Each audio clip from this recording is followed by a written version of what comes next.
नमस्कार, मेरा नाम है कृष्ण कुमार और आप देख रहे हैं जागरण.com। दिल्ली में जो हिंसा हुई है उसमें इंटेलिजेंस ब्यूरो में तैनात कांस्टेबल अंकित शर्मा की हत्या हुई, इसका आरोप आम आदमी पार्टी के पार्षद ताहिर हुसैन पर लगा है। इस हिंसा में पार्षद का नाम आने के बाद आम आदमी पार्टी ने ताहिर हुसैन को उनकी प्राथमिक सदस्यता से निलंबित कर दिया है। वहीं पुलिस ने उसके खिलाफ केस दर्ज कर लिया है। अंकित शर्मा के पिता की शिकायत पर दिल्ली पुलिस ने दयालपुर थाने में ताहिर हुसैन के खिलाफ एफआईआर दर्ज की है।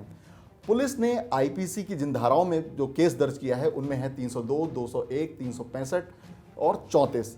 आखिर ये ताहिर हुसैन कौन है, उसका जिक्र दिल्ली में हुई इस हिंसा में क्यों हो रहा है, तो आपको बताते हैं ताहिर हुसैन के बारे में। ताहिर हुसैन आम आदमी पार्टी का नेहरू विहार से काउंसलर है, यानी सभासद। पेशे से ताहिर हुसैन बिजनेसमैन है। इस केस के दर्ज होने से पहले उस पर कोई भी केस दर्ज नहीं था। अंकित के पिता रविंद्र कुमार ने दयाल बाग में जो एफआईआर दर्ज कराई है उसमें उन्होंने बयान दिया है। उन्होंने कहा है कि जब अंकित ऑफिस से वापस आ रहा था तो उसके बेटे पर हमला हुआ। इस एफआईआर में यह भी बताया गया है कि 25 फरवरी की शाम को करीब 5 बजे वह घर का सामान लेने के लिए घर से निकला था, लेकिन वह शाम को वापस नहीं लौटा। काफ़ी देर तक उसे ढूंढने की कोशिश की गई, लेकिन उसकी बॉडी चांद बाग में नाले के ऊपर मिली।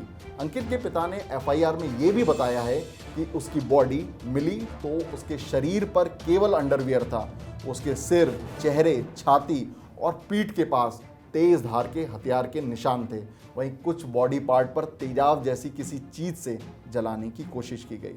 अब इस मामले में पार्षद ताहिर हुसैन मुख्य आरोपी बनाया गया है। लड़का सर ड्यूटी से आ रहा था। लड़का जो है वहाँ गया देखने के लिए, वहाँ पत्थरबाजी हो रही थी। वो छुटाने में रहा सर। वो ताहिर की बिल्डिंग से बंदे आए 15-20 लड़के को लेके खींच के, 5-6 बंदे को 5-6 बंदों खींच के लेके, बाकी और छुटाने गए तो उनमें गोली चलाई और पेट्रोल पंप छोड़े। ताहिर को तेजाब डाला। ये ताहिर की बिल्डिंग से आए सर, ऊपर से। ताहिर हुसैन निगम पार्सल है सर, वो निगम पार्सल है गुंगना।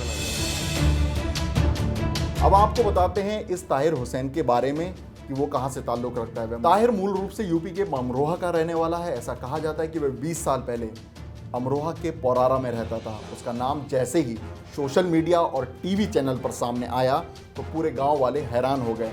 दरअसल ताहिर एक मजदूर से पार्षद बना है। ताहिर पहली बार दिल्ली अकेला ही गया था। वह पहले मजदूरी करता था। उसके बाद उसके पिता कल्लन सैफी भी उसके पास पहुंच गए। कुछ साल पहले उन्होंने अपना पुश्तैनी घर यानी अमरोहा का पुश्तैनी घर बेच दिया, जिसकी ज़मीन अब खाली पड़ी है। वैसे ताहिर हुसैन करीब 18 करोड़ की संपत्ति का मालिक है। 8वीं पास ताहिर ने 2017 में पहली बार चुनाव लड़ा था। चुनाव आयोग को जो उसने शपथ पत्र यानी हलफनामा दिया है उसमें उस पर कोई भी केस दर्ज नहीं है।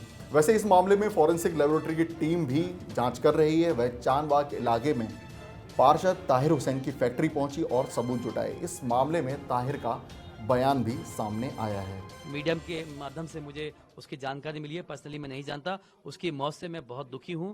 उसके परिवार को जो सदमा लगा है उसमें मैं शामिल हूं और मैं चाहता हूं कि उसको न्याय मिलना चाहिए। इसके लिए मुझे जो भी सहयोग देना होगा मैं दूंगा। देखिए, अंकित का परिवार इस वक्त दुखी है। बहुत बड़ी घटना ये हुई है। वो आरोप लगा सकते हैं, लेकिन मैं ये कहना चाहता हूँ कि ये सिर्फ आरोप है, ये बेबुनियाद है, सरासर इल्जाम है।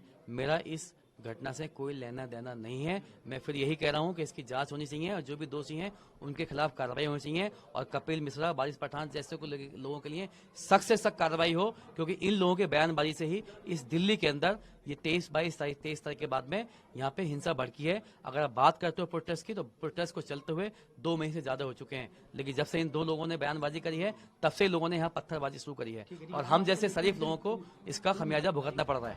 वहीं दिल्ली पुलिस के आला अधिकारी नॉर्थ ईस्ट के प्रभावित इलाकों का लगातार दौरा कर रहे हैं और लोगों से बात भी कर रहे हैं और उन्हें समझाने की कोशिश भी कर रहे हैं।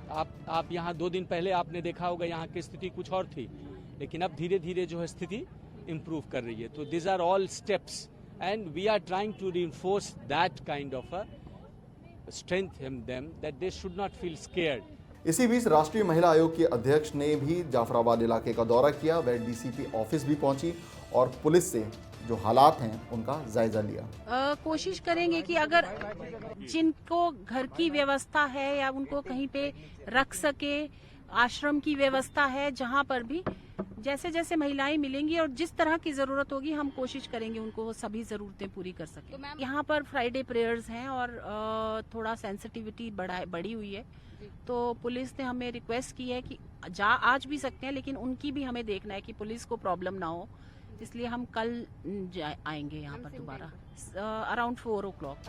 दिल्ली के हिंसाग्रस्त इलाकों की स्थिति फिलहाल सामान्य हो रही है, लेकिन जुमे की नमाज को देखते हुए पुलिस अलर्ट पर रही। यहाँ ये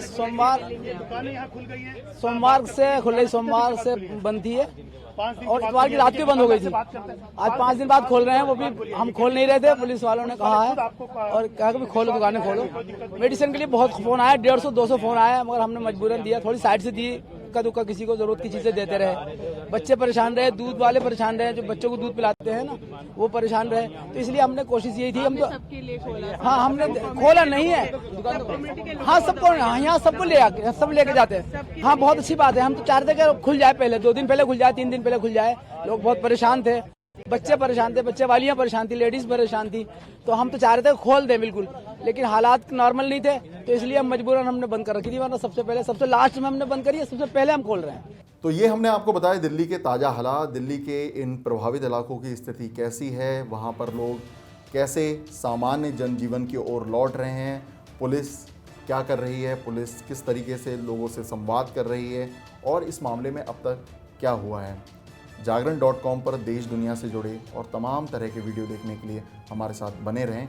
आप ये वीडियो जागरण टीवी पर भी देख सकते हैं, इसके अलावा आप हमारे यूट्यूब और फेसबुक चैनल पर भी देख सकते हैं। नमस्कार।